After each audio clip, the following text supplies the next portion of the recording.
We're going to show you how to set up your own home run derby website here. So we did this last year and looked a little like this. We've got our standings, total home runs.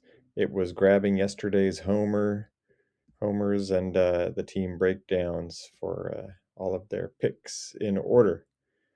It was pulling from a spreadsheet using the MLB.com API player IDs. So we'd have this leaderboard. Here's the league setup. So each player name, which manager had that player, and then home runs, previous day home runs. So it was updating daily there, and here's the day change. So each day it would put in those.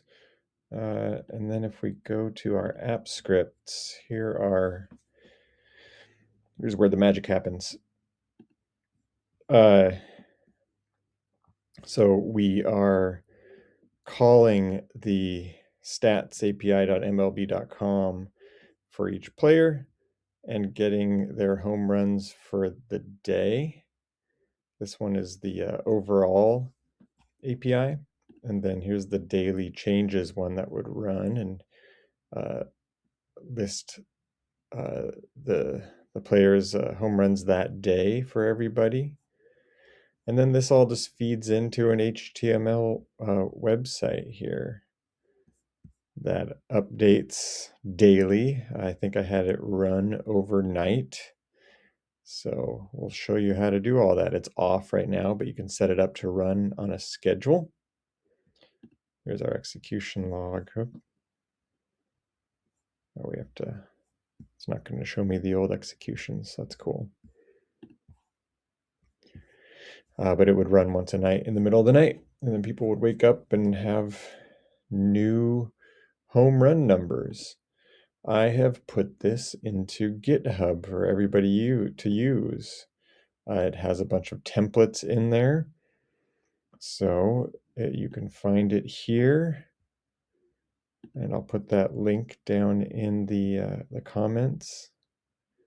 But you just go and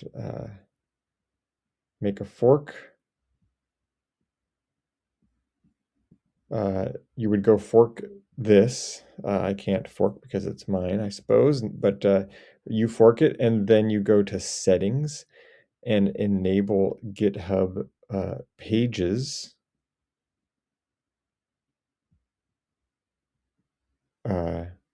And then you can run it, the HTML from that page, and it's a simple enough one that you can just use pages to run your site. And you choose how much you want to bet against your friends.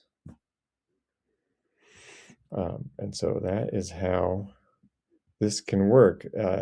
All of the APIs are in the repo here. So it is everything you need, and a step-by-step instructions here, as well as some history behind how I did this last year. I'm not a coder, but I used mostly Gemini last year and now Claude this year, and it's been pretty effective. So this tells you how to do all this setup. It's for the non-technical or the technical, and you can have some fun with your friends. I like a home run pool because it is a lot simpler than fantasy. Fantasy baseball is a long 162 game season with a lot of management. But when you're just doing home runs, we do a thing where we have 10 players that score. You pick 11 players, 10 of them count. So if somebody gets injured, then that kind of evens the playing field. There's always injuries. And the top 10 score. We also have like a magic number. So if you look at last year, the magic number was 1, 2, 3, 4, 5, 6, 7, 8, 9. The 10th pick was the magic number. So out of the 10th pick, whoever had the most home runs got a separate prize. I ended up winning that one.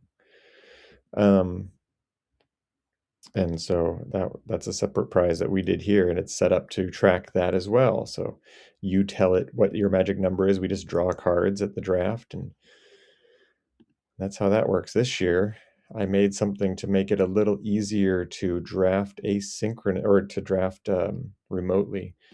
So here's the draft board. You put in your friends' names, and you start the draft, and then we can kind of see who's available, who's gone. It grabs last year's home runs, the top 335 players. You shouldn't use those. I think we used, like 100, if that.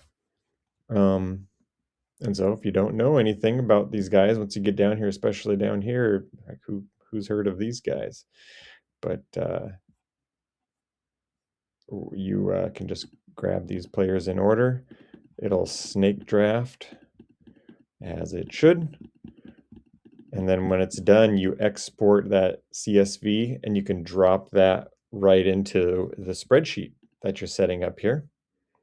There's some instructions. We've got the new spreadsheet that you'll find in the repo will have all of the those scripts to call the API that go right into those Google Sheets scripts.